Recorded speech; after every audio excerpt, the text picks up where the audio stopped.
আগামী 12ই ফেব্রুয়ারি রোজ বৃহস্পতিবার সকাল 7:30টার নির্বাচনে পীরগঞ্জের মানুষ ব্যালট যুদ্ধের মাধ্যমে সমস্ত ষড়যন্ত্রের জবাব দেবে। আর আমি আল্লাহর প্রতি ভরসা রেখে আপনাদেরকে দ্ব্যর্থহীন ভাষায় ঘোষণা দিচ্ছি, যত ষড়যন্ত্রই করুক, ইনশাআল্লাহ ইনশাআল্লাহ ইনশাআল্লাহ পীরগঞ্জের মাটিতে দাঁড়িপাল্লা বিজয় হবে।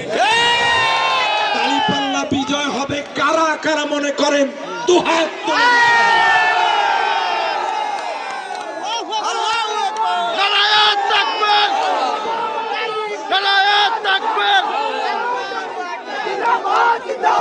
বাংলাদেশ জামাত ইসলামী জিন্দাবাদ জিন্দাবাদ।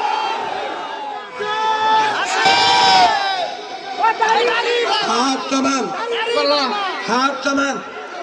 সংগ্রামী ভাই সাহেব, সংগ্রামী ভাই সাহেব, আমি আমার প্রতিপক্ষ বন্ধুদেরকে বলতে চাই, জামাতের বিরুদ্ধে এই কয়েকদিন আগে সম্ভবত আপনাদের ইউনিয়নেই ক্ষমতায় গেলে নাকি তারা জামাতকে ব্যান করে দেবে। ওমা এনায়েতপুরে, আচ্ছা কোথায় যেন একটা মিটিং এ বলছে জামাতকে ব্যান করে দেবে। আশ্চর্য, আশ্চর্য ব্যাপার। আরে জামাতকে ব্যান করবেন, জামাতে কি সেই দিন আছে নাকি?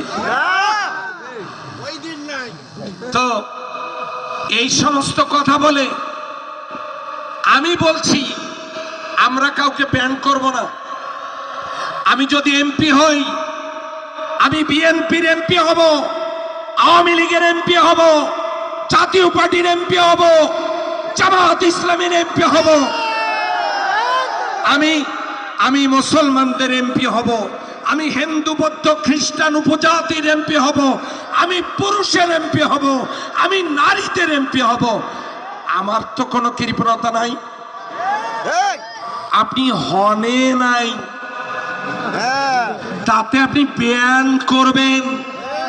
আরে ব্যান করার সিদ্ধান্ত নেবেন তো আমার আল্লাহ। এমন তো হতে পারে জামাতকে ব্যান করার চিন্তা মাথায় থাকলে আল্লাহ আপনাকেও ব্যান করে দিতে পারেন। সুতরাং এই দ্বিধা বিভক্তি দিয়ে এ জাতিকে আর থামায় রাখা যাবে না। ময়লা পরিষ্কার করতে ঝাঁটা দরকার না? আমাদের 11টা কাঠি আর পিছনের বাঁধন হলো জোট। জোটের বাঁধন শক্ত কাঠি, 11টা কাঠির এই ঝাঁটা, এইটা দিয়ে 12 তারিখে আমরা ষড়যন্ত্রের সকল ময়লা ছাটা পেটা করে বিদায় করে দেব। সুতরাং আমাদের নেতা কর্মীদেরকে হুমকি দেওয়া হয়। হুমকি কাকে দেন? মামলার কয়েকবার জেলে গেছি, গ্রেপ্তারের অভ্যাস আছে, ফাঁসির তড়ি জুতে স্যান্ডেলের চাইতেও আমরা কম দামি মনে করি। কিসের ভয়? কারা দেখাচ্ছেন এই ভয়? যাদের দলের নেতারা পালিয়ে বেড়াইছে, একটা দিন জেল খাটে নাই, তারাই ভয় দেখান আমাদেরকে। জামাত দেশের মাটিতে একটা পরীক্ষিত শক্তি। জামাত সামনে এগোতে জানে, পিছাতে জানে না। সুতরাং নেতা কর্মীদেরকে বলবো, কোনো ভয়, কোনো সংশয়, কারো হুমকি, জামাত কারো চোখ রাঙানোকে পরোয়া করে না। আল্লাহ ছাড়া পৃথিবীর কোন মানুষকে ভয় করা কোন মুসলমানের জন্য জায়েজ হতে পারে না। সেই জন্য আমরা চাই একটি মানবিক বাংলাদেশ। আজকে আমার দেশের কৃষকেরা উৎপাদিত ফসলের মূল্য পায় না, আপনারা সেগুলো নিয়ে কথা বলেন না। বলবেন কি করে?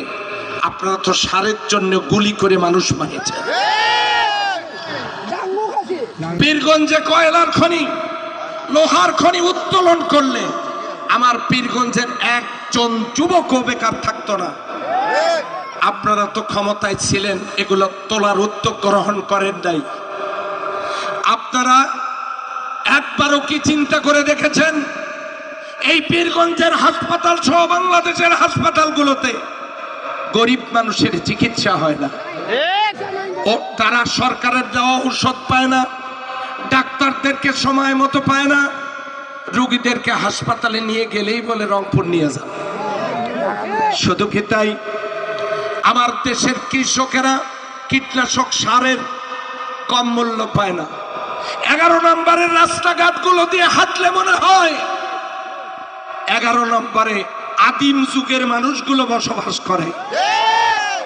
এগুলো নির্মাণ হয় না, নির্মাণ হয় নাই, একটুখানি তাদের চলাচলের ব্যবস্থাও করে দেওয়া যায় নাই।